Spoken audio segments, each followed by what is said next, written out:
9절부터 18절까지 같이 합독합니다. 시작. 결코 아니라 유대인이나 헬라인이나 다 죄 아래 있다고 우리가 이미 선언하였느니라. 기록된 바 의인은 없나니 하나도 없으며 깨닫는 자도 없고 하나님을 찾는 자도 없고 다 치우쳐 함께 무익하게 되고 선을 행하는 자는 없나니 하나도 없도다. 그들의 목구멍은 열린 무덤이요 그 혀는 수금을 일삼으며 그 입술에는 독사의 독이 있고 그 입에는 저주와 악독이 가득하고 그 말은 피 흘리는 데 빠른지라. 하늘과 고생이 그 길에 있어 평강의 길을 알지 못하였고 그들의 눈앞에 하나님을 두려워하는 이 없느니라. 아멘.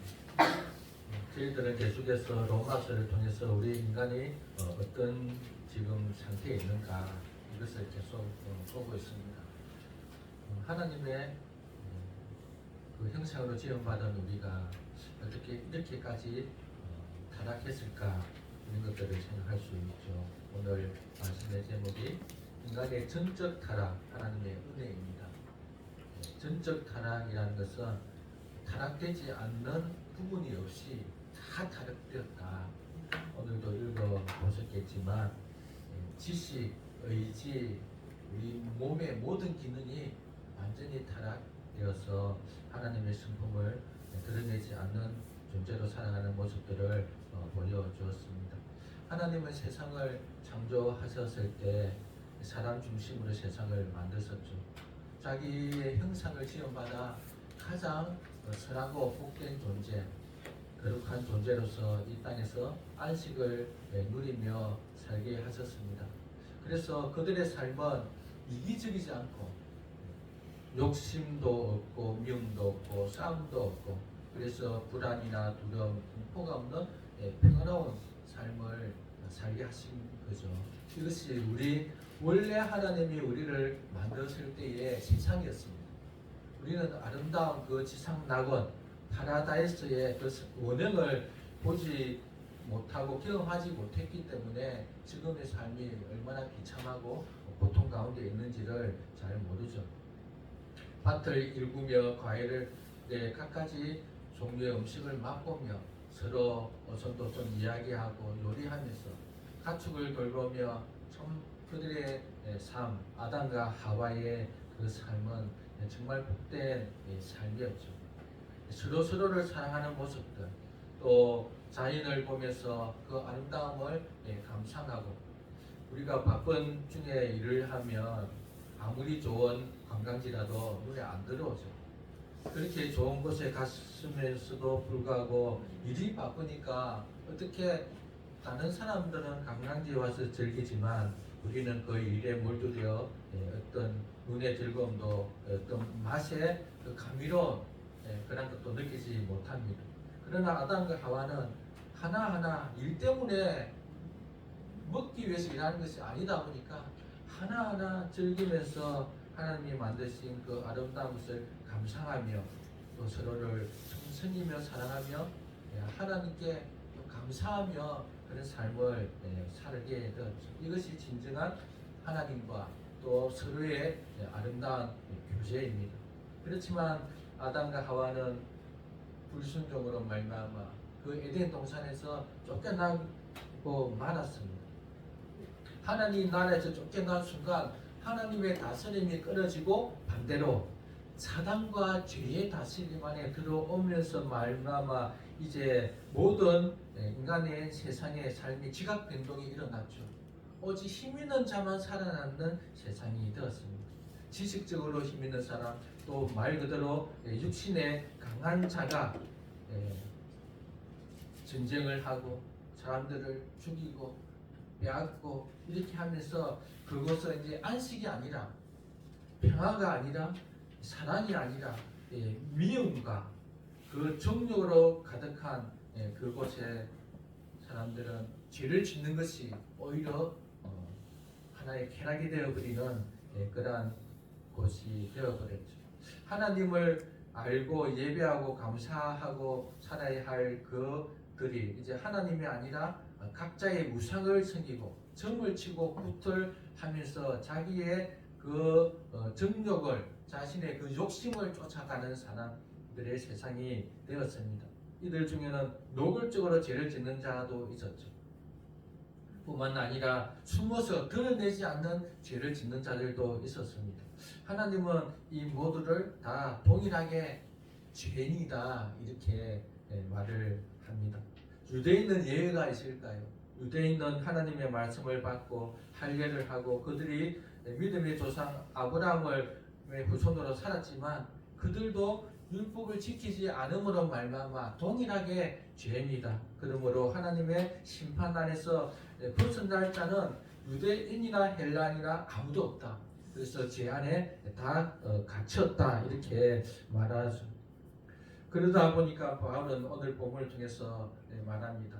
정말 우리는 나으냐? 아니다. 길탐고 이방인이나 유대인이나 모두가 다 죄 아래에 있다고 우리는 이미 선언하였느니라 이렇게 말합니다. 그래서 유대인이나 헬라인이나 죄 아래에 있는 존재다. 즉 모든 사람은 다 죄 아래에 있다 이렇게 말합니다. 죄 아래에 있다는 표현은 단순히 죄 짓는 상태가 아니라 죄의 지배 아래에 있는 상태다 이렇게 말합니다. 죄의 지배, 죄는 힘을 가지고 있습니다. 죄는 강력한 힘이 있어서 그 사람을 조종하죠. 그 사람을 이끕니다. 그래서 이 죄는 다른 말로 하면 하나의 폭군이 되어서 자기 말에 절대적으로 따르게 만드는 그런 힘이 있는 거죠. 그 예를 잘 보여주는 것이 애국에서 종살이 하던 그 이스라엘 백성들을 이해할 수 있습니다. 그 애국에서 종살이 하던 그들에게 강력한 힘으로 발휘했던 분이 누구냐? 바로죠. 바로는 절대적인 힘이 있었습니다. 그래서 바로의 그 말 한마디에 이스라엘 백성들은 중노동과 고통 가운데 시달려야 했죠. 죄도 마찬가지입니다. 이 죄라는 이 강력한 힘은 우리에게 조금 더 안식과 기쁨을 주지 않고 우리의 욕심을 자극해서 그들이 끊임없이 서로의 욕심을 통해서 서로 미워하게 되고 질투하게 되고 그래서 그들의 마음에는 불안과 근심, 걱정으로 가득하게 만드는 거죠.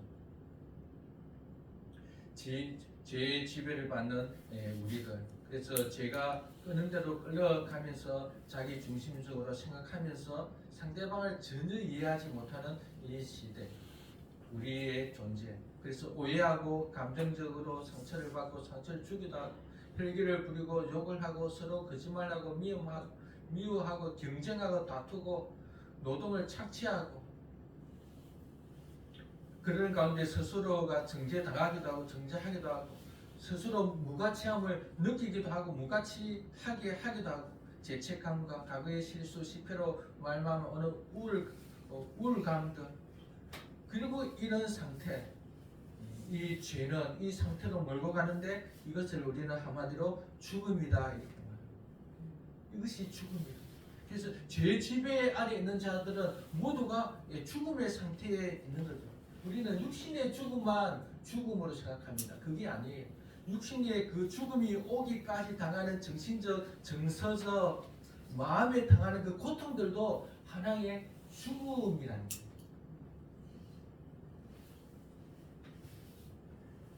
그래서 모든 죄의 지배를 받고 있는 그 인생들을 10절, 12절에서 이렇게 말합니다. 그 죄의 지배를 받고 있는 사람들은 누구냐? 의인이 아니다. 죄인이다. 의인이 없나니 하나도 없다. 그래서 이들은 깨닫는 자도 없고 하나님을 찾는 자도 없고 다 치우쳐 무익하게 되고 선을 행하는 자는 하나도 없다 이렇게 말합니다. 그래서 하나님 앞에서 의롭다고 인정을 받을 만한 사람은 하나도 없다 이렇게 말합니다. 모든 사람들은 근본적으로 깨닫는 자도 없고 하나님을 찾는 자도 없고 그래서 깨닫는 자가 없다. 이것은 무슨 말이냐면 지적 타락을 이야기합니다. 하나님이 계시지만 하나님이 천지를 창조하셔서 하나님이 계시다는 것을 이 만물을 통해서 보게 하셨는데도 불구하고 그 하나님을 알지 못한다 이렇게 말합니다. 또 어느 정도 그 하나님이 창조하신다는 것을 어느 정도 알고는 있는데 이것을 우상으로 바꿔버리는 이런 상태. 그래서 깨닫는 자가 없다 이렇게 말하죠. 보이는 것이 있다는 것은 보이지 않는 것이 있다는 것을 증거합니다. 잘 생각해 보세요. 보이는 것이 있다는 것은 보이지 않는 것이 있다는 것을 증거해요. 우리가 의자가 하나 지금 있죠. 이 의자가 있다는 것은 의자에 보이지 않는 그 생각의 상태가 있다는 겁니다. 우리가 어떤 사고를 할 때 그 사고는 결국 보이지는 않죠. 그러나 그 사고는 어떤 물건을 만들어냅니다. 이 세상에 존재한다는 것은 이 세상을 만든 어떤 존재가 있다는 것을 보여줍니다. 항상 우리 천학에 보면 형이 상학이 그 형이 하학이 있습니다. 그래서 현상이 있으면 그 현상을 드러나게 하는 본질이 있다는 거예요. 이것을 우리는 잘 이해합니다. 근데 사람들은 보이는 것은 있다고 인정하면서 그 보이지 않는 세상 어떤 것이 있다는 것을 안 믿는 거죠. 정말 이것은 짐승과 같습니다. 짐승은 눈에 보이는 것만 믿죠. 알죠. 그러나 우리는 사람이라면 우리가 이성이 있다면 보이는 것이 있다면 보이지 않는 것이 있다는 것을 우리는 받아들여야 합니다. 우리의 육신이 있다면 육신을 이끄는 내 마음과 정신이 있다는 것을 받아들여야 합니다. 그래서 이 세상이 존재한다는 것은 세상을 만드신 하나님이 존재한다는 것을 우리는 믿어야 하죠. 인간에게 정신세계가 있다는 것을 믿는다면 정신세계는 보이지 않는 거죠. 우리의 꿈은 실체는 아닙니다. 하나의 정신이라는 거죠. 비물질입니다. 그럼에도 말미암아 우리가 그것을 받아들이는 것처럼 세상 사람들은 보이는 것만 받아들이는 어리석음을 가지고 있다는 거죠. 그래서 하나님이 안 보인다고 하나님이 없다고 하면서 하나님에 대한 그 깨달음을 갖지 못하는 상태, 이것이 지적 타락에 의한 거다 이렇게 말합니다. 뿐만 아니라 하나님을 찾는 자도 없다 그러죠. 이는 의지적 타락이다 이렇게 말합니다. 사람들은 하나님을 스스로 찾지 않으며 찾으려 하지도 않습니다. 하나님에 대한 관심을 두지도 않죠. 심지어 종교 행위를 한다고 하면서도 결국 그 종교를 통해서 자기의 욕심을 채우려고 할 뿐입니다. 그러나 하나님은 자기를 찾는 자들에게 분명히 만나 주신다고 이렇게 말합니다. 즉 만나 주신다는 것은 하나님이 있다는 증거잖아요. 예레미야 29장 11절에서 13절 너희는 내게 부르짖으며 내게 와서 기도하면 내가 그들의 기도를 들을 것이요 너희가 온 마음으로 나를 구하면 나를 찾을 것이요 그러면 나를 만나리라. 근데 어떻게 만날까요? 하나님의 기도 응답으로 만나는 거예요. 구약이나 신약이나 하나님은 영이십니다. 하나님을 어떻게 만날 수 있나요? 하나님이 행하시는 그 결과를 통해서 만나는 겁니다. 지금은 하나님은 직접 우리의 어떤 응답들을 직접 주시지 않죠. 직접 주시는 것을 우리는 기적이다 그럽니다. 직접 주시는 것. 그러나 모든 하나님의 응답은 사람을 통해서 환경을 통해서 행하십니다. 그래서 기도를 하는 자만이 하나님이 계신가 안 계신가를 알 수 있어요. 똑같은 현상이라도 기도하는 자는 이게 하나님이 주신구나 이렇게 받아들일 수 있죠. 저희 딸이 3년 동안 아기를 못 낳다가 아기를 낳았죠. 그러나 아기를 낳은 것은 뭐 우연의 일치다 아니면 뭐 약을 잘 알게 돼서 그 약에 의한 거다 이렇게 말하지만 기도하는 자는 하나님이 아기를 주셨구나 이렇게 믿는 거죠. 왜? 기도를 해서 받았기 때문에. 약에 의한 것이고 우연의 일치라면 그럼 모든 사람들이 아기를 다 낳아야 되잖아요. 그렇잖아요. 약이면 약의 효과가 다 나타나야지. 근데 안 나타나는 것도 있다는 거예요. 수술을 똑같이 했는데 별것 아닌 수술도 이 수술이 잘못돼서 큰일이 생길 수도 있고, 정말 어려운 수술도 이것이 또 잘 돼가지고 좀 좋은 결과를 가지고 있는 이 모든 것은 결국 하나님의 그 손길에 의한 거다, 이렇게 우리는 믿을 수밖에 없죠.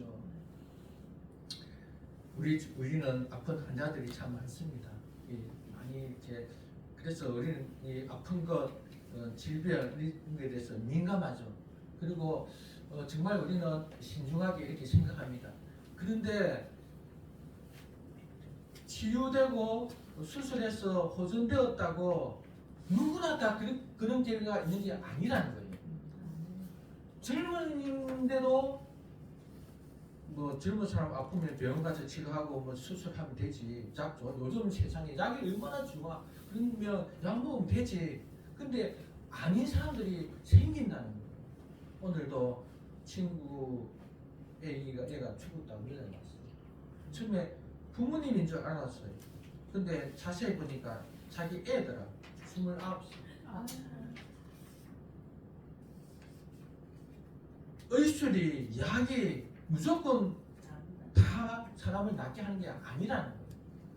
정말 미리 좀 알았으면 기도라도 하고 미리 좀 찾아가서 이렇게 했을 텐데, 저는 뭐 소식이 없다가 갑자기 톡에 이렇게 연락이 오니까 참 안타깝잖아요. 우리는 믿는 사람들은 무슨 일이든 좀 하나님이 살아계심을 알고 우리 하나님께 기도하면서 그렇게 우리는 살아가는데, 그래서 하나님은 기도를 통해서 만나주신다. 너희가 온 마음으로 나를 구하면 나를 찾을 것이요 내가 만나리라. 그래서 찾는 자는 하나님이 만나주시는데, 지금은 그 지적 타락 또 의지적 타락으로 하나님이 계신데도 하나님을 계시다는 것을 깨닫지 못하고 하나님을 찾지 않는 이것이 바로 죄 아래에 있는 그 죄인의 상태다, 이렇게 말합니다. 13절부터는 몸의 타락을 이야기합니다.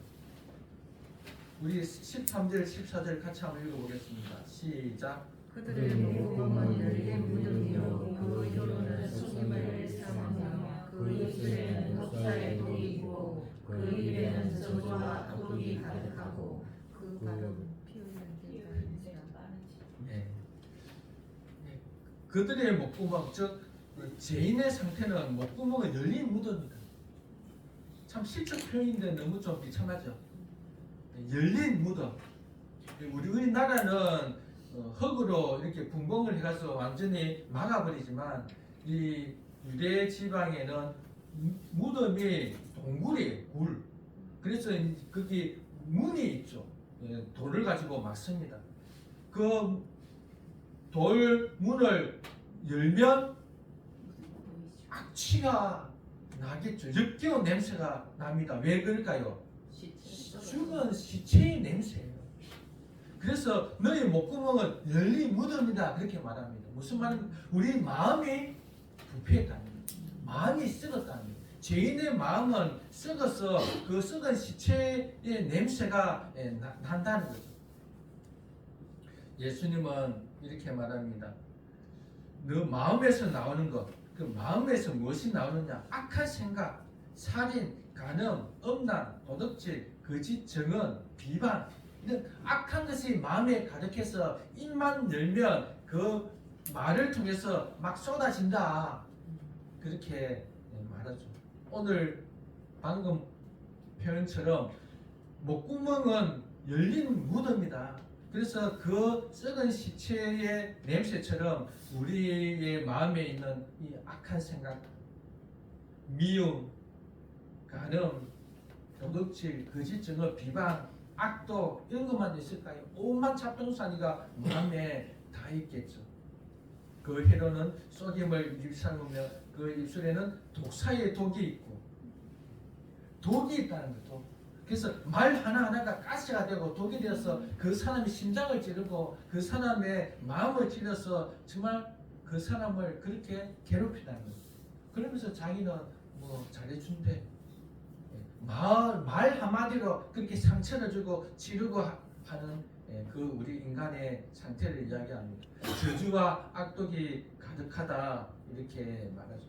하나님은 말을 사람의 입술을 하나님을 찬양하고 서로를 복을 빌고 입이 독이 아니라 미소를 지으면서 서로에게 기쁨과 행복을 주게 하기 위해서 만드는데도 불구하고 인간은 죄 아래 있음으로 말미암아 자기의 그 속에 있는 모든 것들을 뱉음으로 말미암아 그 주의가 완전히 술 먹고 토했을 때 그것처럼 가정이 그렇게 파탄이 나고 사회가 이렇게 부패해지고 이것은 모두 죄 아래에 갇혀 있는 몸의 타락으로 말미암은 거다 이렇게 말합니다.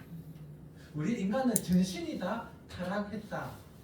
생각이 타락했고 마음이 타락했고 우리의 몸이 우리의 수족 하나하나가 타락했다 이렇게 말합니다. 15절, 16절, 17절 그렇게 말합니다. 팔은 피 흘리는 데 빠르다. 판밀과 고생이 그 길에 있어 평강이기를 알지 못한다. 이는 속에서 전신이 타락했다 이렇게 말합니다. 이 말을 들으면서 나는 그 정도는 아닌데 이렇게 말할 수 있죠. 그 정도는 아닙니다. 이 본문들은 다 시편에 있는 또 이사야서에 있는 내용들을 바울이 지금 말하고 있는 겁니다. 그래서 우리 인간의 실존이 어떤 상태냐? 목구멍은 열린 무덤이고 혀로는 쏘김을 일삼고 입술에는 독사의 독이 있고 입에는 저주와 악독이 가득하고 발은 피 흘리는데 빠르고 그래서 판멸과 고생이 그 길에 있고 마지막 평강의 길을 알지 못하는 그런 상태에 있다 이렇게 말하죠. 야고보서에서는 이렇게 말합니다. 혀는 능히 길들일 사람이 없나니 지지하는 악이요 죽이는 독이 가득한 것이라. 이것으로 우리가 주를 찬송하고 이것으로 하나님의 형상으로 지음받은 형제를 저주하니 한 입으로 찬송과 저주가 나오는도다 이렇게 말합니다.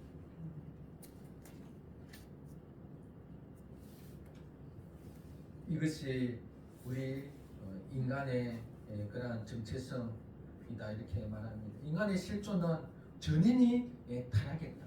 그런 전인에 타락한 그들은 18절 하나님을 두려워하지 않는다. 하나님을 결국 하나님을 두려워하지 않음으로 말미암아 모든 죄의 그러한 발산이 있는 거죠. 여러분 하나님을 두려워하십니까? 아멘. 아멘. 하나님을 두려워해야 됩니다. 뭐 어떤 사람은 내가 제일 두려워하는 것은 나의 아내다 이렇게. 아내가 제일 무섭대. 그래서 집에 들어가면 겁이 난대. 아내가 자기보다 연약한데 왜 아내가 더 두려운가요? 우리는 하나님을 두려워해야 됩니다. 하나님을 두려워하지 않는 자는 결국 자기가 주인이다 생각하면서 세상에서 마음대로 휘저고 다니죠. 이것이 우리가 믿지 않았을 때 또 불신자의 그런 상태입니다. 하나님을 두려워하지 않고 그리고 하나님을 찾지 않고 하나님이 어떤 분이신가 깨닫지도 못함으로 말미암아 그들의 모든 수족들은 결국 죄 짓는 데에 빠른 이러한 상태. 이것을 우리 한마디로 전적 타락이다 이렇게 말합니다. 전적 타락. 타락되지 않은 것이 없다. 전적이 타락했다. 그래서 전적으로 타락했기 때문에 내 힘으로는 이 죄 안에서 해결할 전혀 가능성이 없다는 겁니다. 나의 노력으로는 이 비참한 상태, 이 저주 같은 이 삶을 벗어날 길은 전혀 없다. 그래서 하나님의 은혜가 필요하다. 아멘. 하나님의 은혜가 필요하다.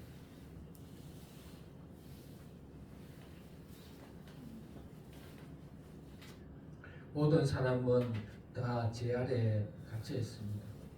그래서 죄의 지배에서 벗어날 수가 전혀 없죠.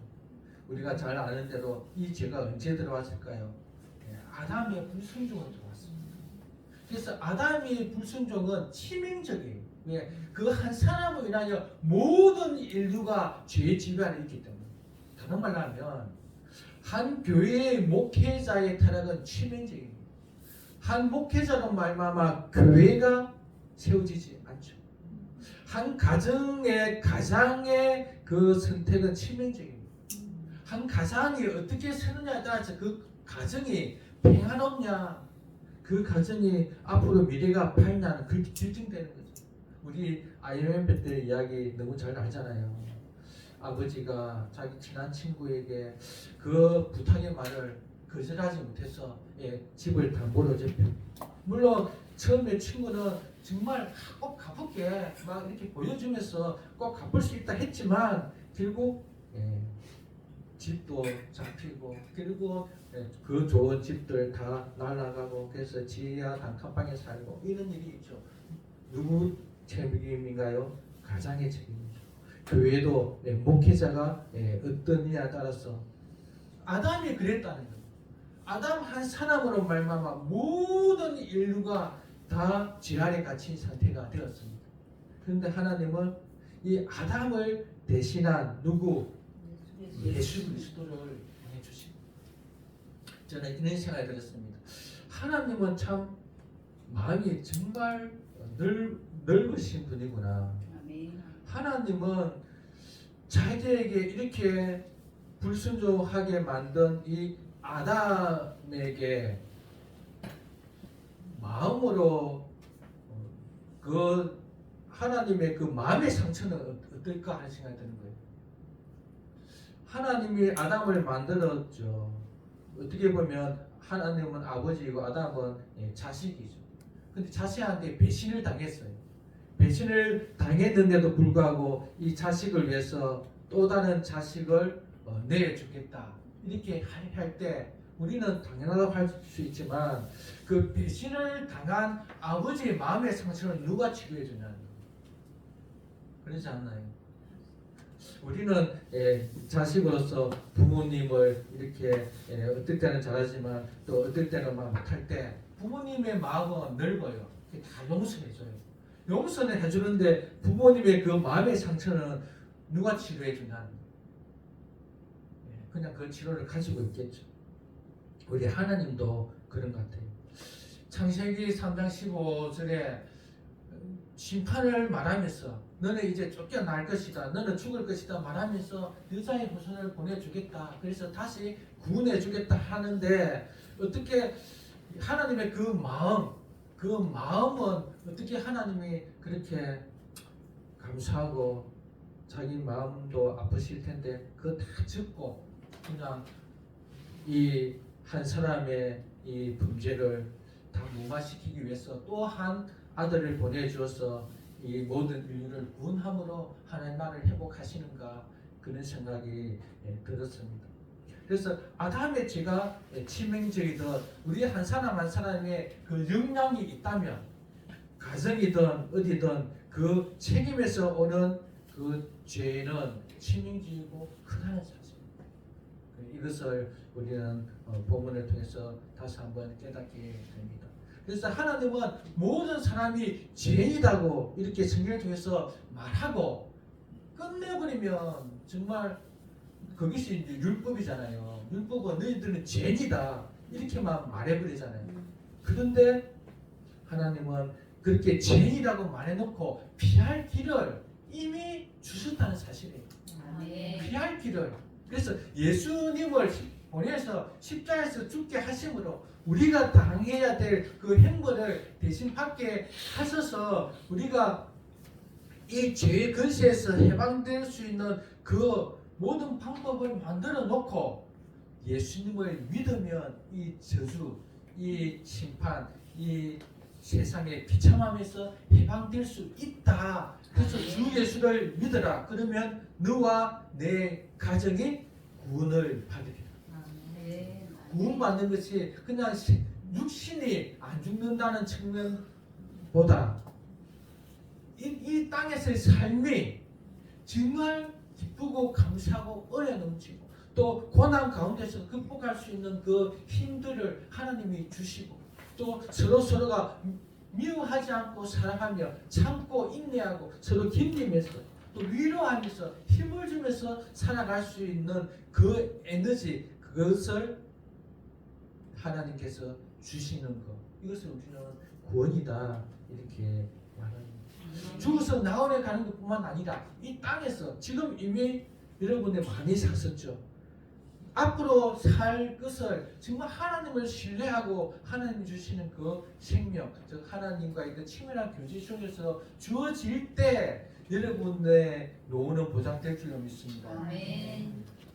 하나님이 떠난 어떤 결정들, 하나님의 간섭하지 않는 어떤 것들이 여러분들을 노후를 보장해 주지 않습니다. 여러분 지금까지 그렇게 경험해 보셨잖아요. 그래서 이제는 전적으로 하나님을 의지해야 되겠다. 아멘. 하나님의 의지하는 방법은 교회와 같이 하는 거예요. 왜? 하나님은 교회를 자기 백성, 자기 몸, 자기 성전 삼았기 때문입니다. 그래서 항상 무슨 일이든지 목회자와 또 우리 성도들과 같이 의논해 가면서 힘든 거 있으든 뭐 안 좋은 일이든 어떤 결정사항이든 같이, 그래서 성령의 도움을 구하고, 우리 성도들 한 사람 한 사람 다 성령이 계시잖아요. 아멘. 그래서 성령의 지혜를 한 사람이 아니라 여러 사람이 의논해 가면서 이것을 어떻게 하면 좋을까, 또 안 좋은 일이 있을 때, 또 어떤 기도 제목이 있을 때 이것을 같이 의논하면서 기도하면서 하나님께 부르짖으면서 이 모든 것을 해결해 나갈 수 있는 것은 우리가 구원을 받았기 때문입니다. 아멘. 이것을 주시기 위해서 우리를 구원하시는 겁니다. 왜냐? 에덴 동산은 그냥 꿈의 동산이 아니라 땅이 있었고 먹을 것이 있었고 손에 잡히는 게 있었고 지금처럼 가축이 있었다면, 하나님의 나라가 왔다고 말한다면 하나님의 나라도 똑같은 그 에덴 동산이라 그 실체가 있다는 겁니다. 아멘. 실체가 뭐냐? 우리라는 거예요. 이 실체가 완전히 이루어지기 위해서 주님이 오실 거예요. 그러면 아멘. 다시 새 하늘과 새 땅으로 갱신되겠죠. 그것은 잡히지 않는 어떤 영적인 것이 아니라 잡히는 세계라는 겁니다. 아멘. 우리 육신이 있듯이 우리의 육신은 예수님처럼 신령한 몸이 되어서 변화될 것이지만 그대로 먹고 마시고 하는 것은 똑같습니다. 이 주님이 임한 이 세상에서 우리가 정말 예수님의 그 십자가의 죽음의 공로로 말미암아 살아가는 이것을 이미 하나님은 다 준비해 놓으시고, 바울을 통해서 너희들은 죄인이다, 전적인 죄인이다, 그것을 인정하라, 인정할 때 구원의 길이 있다, 이렇게 말합니다. 그래서 예수님은 의인을 부르러 온 것이 아니라 죄인을 부르러 왔다는 거죠. 의사가 딱 보니까 얼굴을 딱 보니까 얼굴이 창백하고 이래서 당신은 병이 있는 것 같아요, 빨리 진찰해 보세요 하는데 자기는 괜찮대. 그럼 의사가 필요가 없잖아요. 의사가 당신은 뭔가가 좀 안 좋으니까 진찰해 보세요 해서 내가 지금 죽게 된 병에 걸렸군요 이렇게 할 때 의사가 그래 내가 그거 고쳐줄게, 이게 예수님이거든요. 예수님은 너희들이 죄인이다, 그렇구나, 내가 죄인이구나, 내가 아무리 생각해봐도 나를 죄를 지은 죄인일 수밖에 없구나, 그러면 어떻게 하면 좋겠어요? 그 죄를 위해서 내가 오지 않았냐, 내가 십자가에서 너를 위해서 그 죄 때문에 죽지 않았냐, 그래서 나를 믿으면 돼, 처방을 내어주시고, 그래서 우리가 믿기만 하면 하나님은 그 믿음을 통해서 성령을 보내주신다는 사실. 아멘. 성령을 보내주셔서 이제 영원토록 함께 하시며 하나님이 주시는 그 생명으로 살아가게 하는 이 하나님의 은혜. 그래서 전적 타락은 결국 하나님의 그 은혜를 받기 위한 하나의 조건이 되는 겁니다. 그것을 이제 우리가 받아들이고 믿는 거죠. 만약에 받아들이고 믿지 않으면 어떻게 될까요? 성경은 말합니다. 바깥 어두운 데로 내쫓아라. 거기서 슬피 울며 이를 갈게 되리라. 바깥 어두운 데로 쫓아내라 그럽니다. 아담이 범죄하여 에덴 동산에서 쫓겨나실 때는 에덴 동산 밖에는 그래도 해와 땅이 먹을 게 있었어요. 왜? 완전한 심판이 아니기 때문에. 하나님이 유보해 주셨다는 거예요. 근데 지금 이 세상에서 주님을 믿지 않으면 진짜 바깥 어두운 데 쫓겨서 거기서는 슬피 울며 이를 가는 거예요. 왜 이를 갈까요? 껄껄껄 하면서 이를 간대요. 껄껄껄. 믿을 걸, 살아있을 때 그 말 들을 걸, 교회 가자 할 때 갈 걸, 그렇게 하면 슬피 우며 이를 갈게 돼요.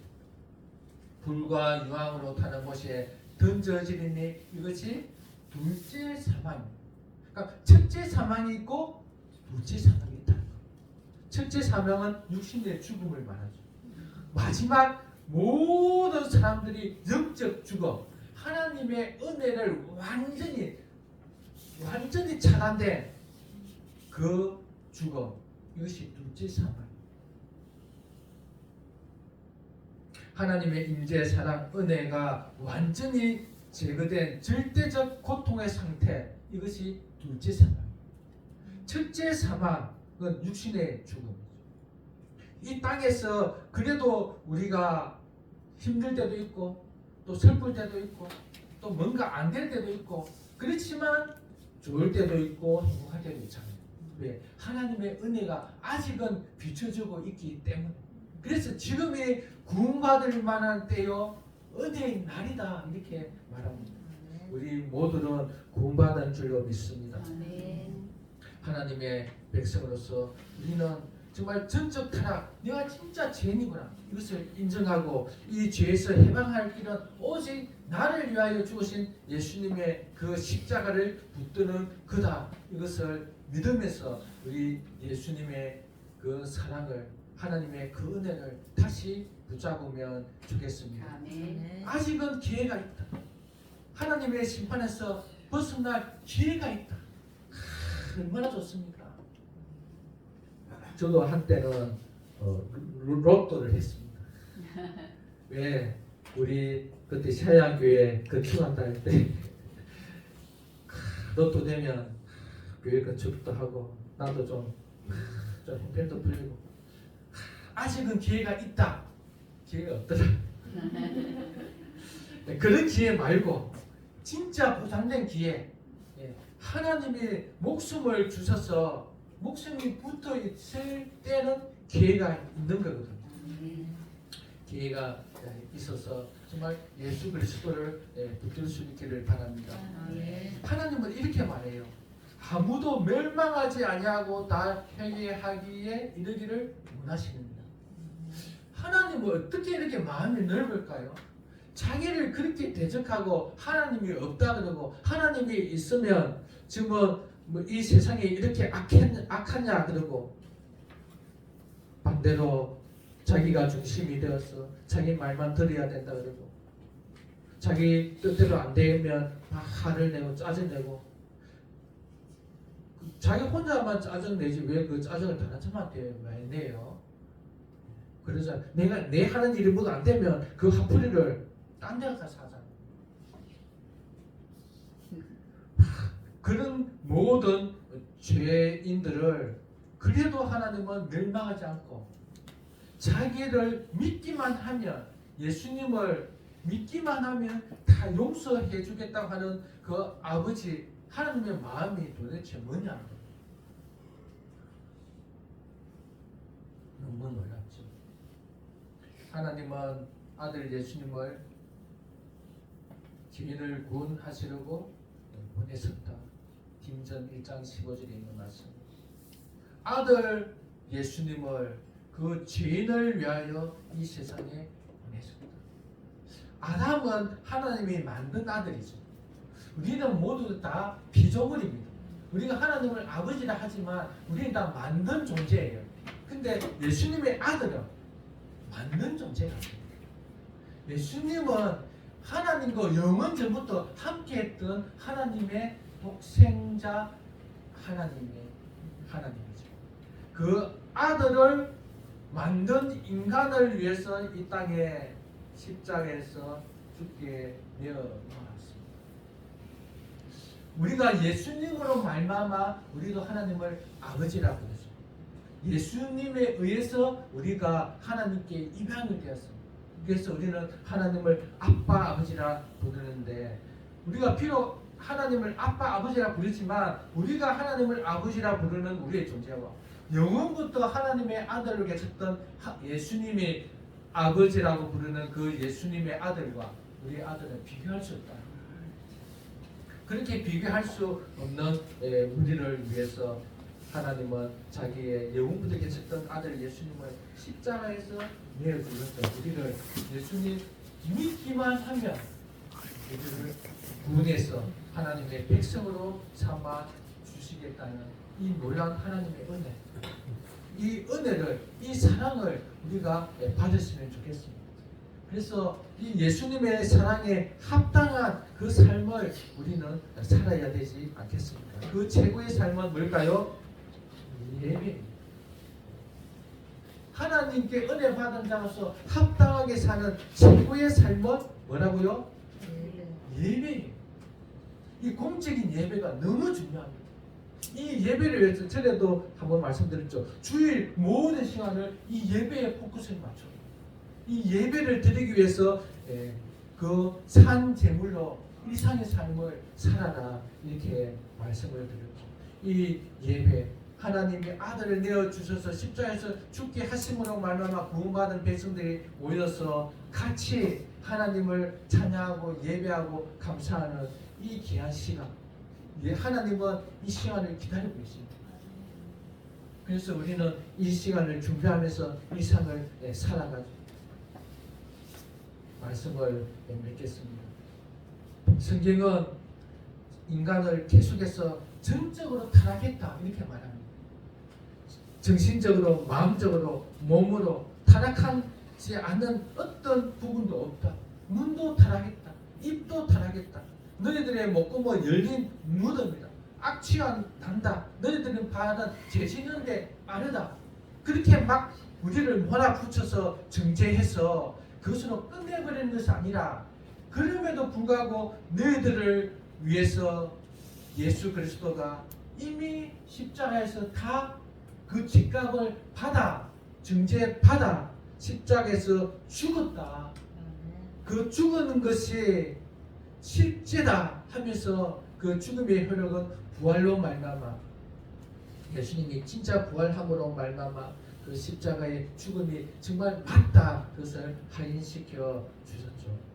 우리가 죄인이라고 고백할 때, 죄인이라고 할 때 하나님의 그 은혜는 우리에게 찾아올 것입니다. 성령께서 오셔서 우리에게 오심으로 그리스도와 연합시켜서 그리스도의 의를 갖게 하시고, 그래서 예수님이 하나님을 아버지라 부르듯이 우리도 하나님을 아버지라 부를 수 있는 이 은혜, 이 은혜에 들어가면 좋겠습니다. 정말 하나님을 아버지라 부를 수 있는 이 놀라운 신분의 상서 얼마나 감사합니까? 어떤 상황 속에서도 하나님께 나아가서 하나님께 기도하며 하나님께 위로를 받으며 하나님을 의지하고, 지금 이 상황 속에서도 하나님 내 상황 아시죠? 내 마음 아시죠? 하나님 나에게 평안을 주시고 나의 삶을 이끌어 주옵소서. 앞으로의 나의 미래가 어떻게 될지도 모르는데 하나님은 전지전능하시니 나의 미래도 아시니 하나님 나에게 눈을 열어서 내가 바르게 선택하고 바르게 판단할 수 있도록 도와주옵소서. 하나님, 나는 정말 책임이 있는 자로서 앞으로 내가 자식이 있고 가정이 있고 또 나의 미래가 있는데 내가 이 상태에 나는 정말 독자입니다. 나는 혼자입니다. 나는 주님이 도와주지 않으면 정말 나는 어떻게 할 수도 없는 그런 단독자로 있습니다. 하나님, 나에게 은혜 베풀어 주셔서 이 세상에서 기쁨으로 감사함으로 살아갈 수 있도록 도와주옵소서. 이렇게 말할 수 있는 하나님이 계시다는 것, 얼마나 감사해요. 그 하나님은 죽지도 않습니다. 그 하나님은 능력도 많으시대요. 네. 하나님은 우리의 마음까지 아신다고 했어요. 그 하나님을 정말 의지하면서, 그래서 내가 먼저 정적인 타락이다, 정적인 죄인으로서 먼저 고백하고, 그럼으로 말미암아 나는 구세주 예수님이 필요하다. 그 예수님으로 말미암아 이제 이 타락된 죄인의 신분에서 의인이 되고 하나님의 자녀가 되어서 하나님의 자녀로서 앞으로의 삶을 살아갈 수 있도록 결단의 시간을 오늘 가지실 수 있기를 바랍니다. 우리 찬양 드리겠습니다.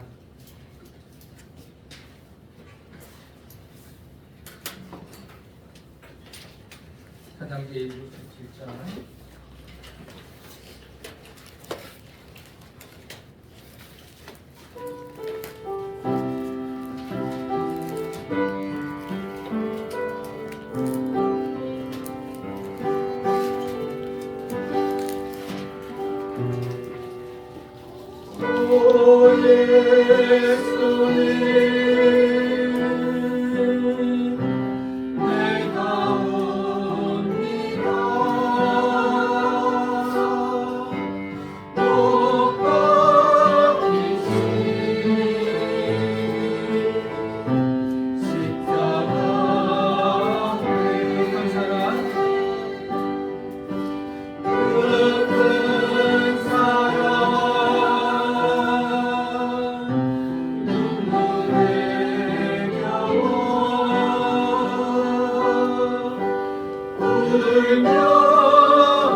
예수님을 주라고 시인하면서 우리의 구세주라고 고백하면서 순간순간마다 예수님을 주로 인정하지 않는 때가 너무 많이 있었음을 고백합니다.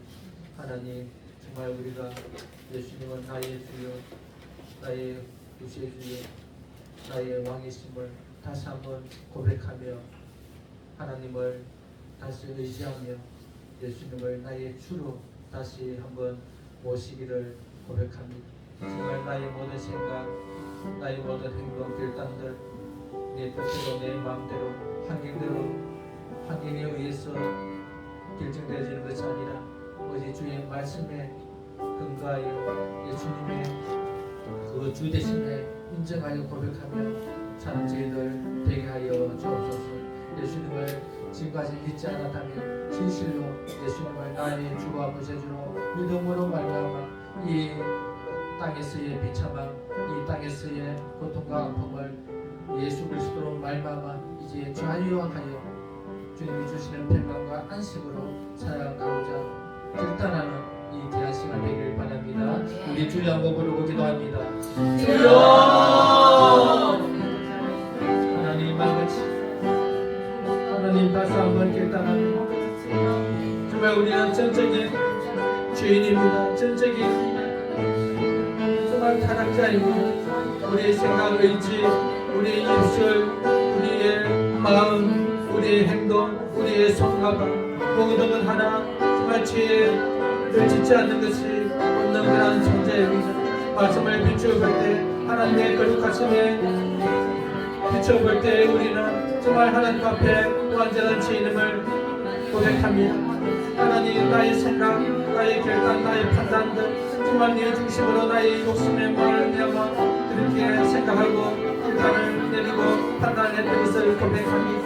하나님 이 시간에 다시 한번 주님을 인정하고 정말 나의 생각이 아니라 주님의 생각, 주님이 기뻐하는 대로 주님의 뜻을 이루는 대로 살기를 원하는 하나님 아버지 이 우리를 여겨주시고 우리 모든 성도들이 정말 주님 앞에서 정말 주님의 뜻을 이루며 주님의 기쁨으로 살아갈 수 있기를 원합니다. 그리고 지금까지 예수님을 믿지 않았던 또 하나님 오늘의 예배드리는 것에 정말 진정하지 않았던 모든 것을 용서하여 주시고 다시 한번 힘을 내어 다시 한번 우리 주 예수님의 은혜와 사랑을 기억하면서 사랑을 선하여 주시고 온전히 내 인생을 주님께 맡기고 온전히 주님께 충성하며 살기를 원하는 앞으로의 남은 생을 정말 남지 않는 이 생애를 온전히 주님을 위해서 살아갈 수 있도록 하나님 은혜 여겨주시고 은혜 베풀어 주시옵소서.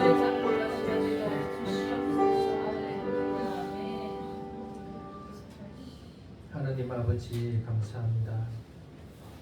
참 하나님을 잘 섬긴다고 하면서도 말로는 주님을 찬양한다 하면서 참 마음에는 하나님을 위한 그런 삶을 살려고 하지만 그 어느 순간 나의 육신의 정욕, 내 몸의 편안함, 쉼, 나만을 위한 그런 선택들이 너무 많이 있었음을 고백합니다. 하나님 우리는 정말 전적인 타락자임을 고백합니다. 하나님 이것을 극복하고 이제 하나님의 의인으로서 살고 있지만 그럼에도 불구하고 우리는 늘 변명하면서 참 주님이 주시는 그 사명들을 온전히 감당하지 못했음을 고백합니다. 하나님 우리 김용아 선교사님은 그렇게 자신의 남은 생애를 주를 위해서 참 그렇게 헌신하고 그래서 준공을 하며 참 그렇게 열심히 살아온 그런 것을 또 본받으면서 참 우리의 삶도 온전히 주님께 참 드려서 남은 생에 주님께 충성하며 살 수 있기를 바랍니다. 우리는 분명히 죽습니다. 죽을 때는 젊은 사람이나 늙은 사람이나 순서가 없고 결국 하나님이 데려가게 되면 죽을 텐데 늘 죽음을 생각하면서 정말 이 땅의 것을 쫓지 않는 저희들 되게 하여 주옵소서. 온전히 우리의 삶을 주님께 맡겨서 정말 최선을 다하여 교회를 세우고 복음을 전하고 그리고 가정을 세우고 또 나 자신의 그런 안일함이 아니라 다른 사람의 기쁨과 유익이 될 수 있도록 저희들을 다시 한번 일으켜 세워 주옵소서. 예수님을 주님으로 고백하며 정말 구주의 주이심을 믿으며 사는 우리 이모 협굴 교회 되게 하여 주옵소서. 아멘. 감사하며 예수님 이름으로 기도드립니다. 아멘.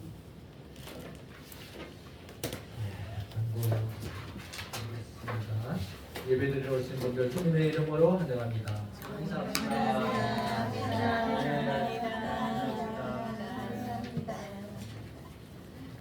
우리 서로 눈으로 보는 인사할 때 얼마나 정겹고 그죠? 수련 시간이 다 지났죠? 우리 정인숙 장면은 좀 정신없으실 텐데 조금 더 이제 지나면 정말 우리가 서로 하나 한 분 한 분이 서로 친밀한 관계 중에서 살아가게 될 것입니다.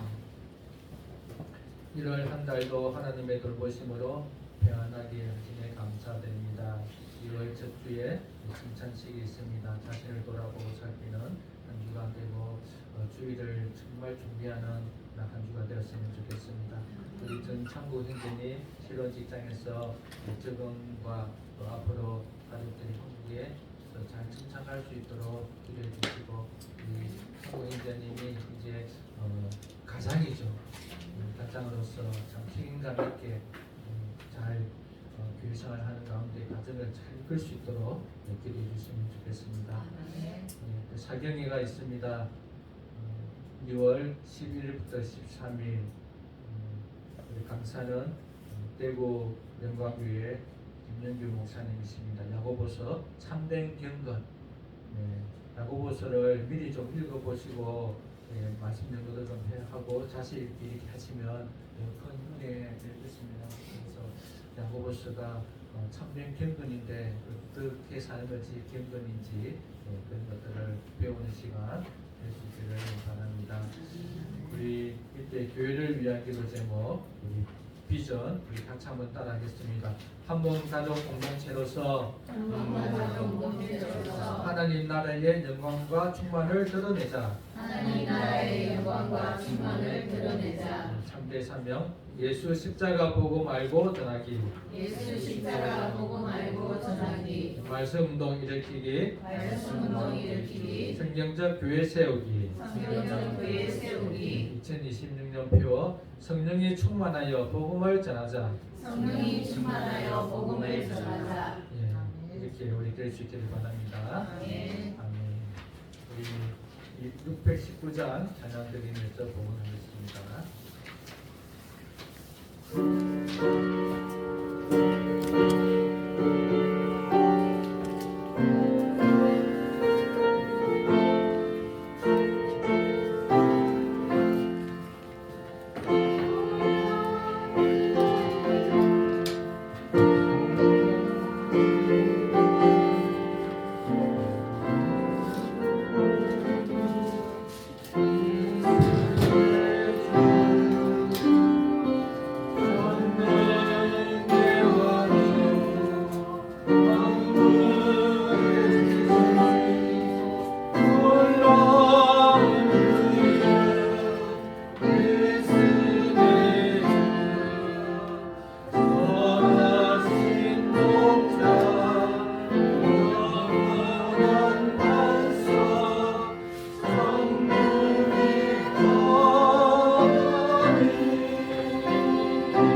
주전금, 성경금, 비전금, 백점금, 52점금 그렇습니다. 감사합니다. 그렇습니다. 감사한 겁니다. 감사한 내용이 없네요. 하나님 아실 수 있습니다. 기도하겠습니다. 하나님 아버지 감사합니다. 저희들에게 생명을 주셔서 하나님을 알게 하시고 하나님의 그 은혜, 평강 주시는 복 그것으로 말미암아 이 땅에서 기쁨 가운데 행복 가운데 살게 하여 주시니 감사합니다. 전적인 타락으로 말미암아 하나님을 예배하지 않고 감사하지 않았던 우리들을 위해서 아들 예수님을 십자가에서 우리 대신 형벌 받아 죽게 하심으로 우리가 예수님을 믿어 하나님을 알고 예배하며 감사하며 찬양할 수 있는 이 은혜 주시니 감사합니다. 하나님과의 최고의 교제는 이렇게 공적으로 예배드리는 것인 줄 믿습니다. 우리 성도들이 다 흩어져 있다가 이렇게 모여서 예배드리게 하여 주시는 데 너무나 감사하며 또 이렇게 하나님께 빈손으로 나오지 않고 주정금, 또 감사한금, 근천금, 성경금, 구제금, 11정금 하게 하시니 감사합니다. 하나님 또 우리 성도 한 분 한 분의 그 인생을 책임져 주실 줄로 믿습니다. 아들 예수님을 내어주시니가 어찌 우리 인생도 책임지지 않겠습니까? 하나님을 또 신뢰하는 가운데에 모든 염려, 근심, 걱정 다 맡기고 하나님께 늘 감사하며 나올 수 있는 우리들 되게 하여 주옵소서. 성경금 드리게 하시니 감사합니다. 우리 선교를 통해서 많은 타민족들이 구원을 받게 하여 주시고 또 우리가 구제연금으로 말미암아 우리 성도들이 어려운 가운데서 참 마음으로 위로할 수 있게 하여 주시니 감사합니다. 하나님 감사한 금을 드린 손길 위에 함께 하여 주셔서 그들이 여러 가지로 감사를 드렸습니다. 이것을 받아 주옵소서. 그들이 또 이렇게 11조금을 드렸습니다. 내 인생의 주요 우리 물질의 주님이시며 모든 기쁨과 행복의 근원이 주님으로부터 온다는 것을 믿음으로 들었으니 하나님 이 드린 손길 위에 은혜를 더하여 주옵소서. 하나님 그들의 기도 제목을 응답하여 주옵소서. 특별히 물질의 어려움 없이 하나님이 주시는 그 공급한 손길을 통해서 오늘 또 내일 또 언제나 또 일생을 그 풍성한 가운데 살게 하여 주옵소서. 감사하며 예수님 이름으로 기도드립니다. 아멘. 다 일어나셔서 57장 찬양 드리시고 서로 예배를 마칩니다.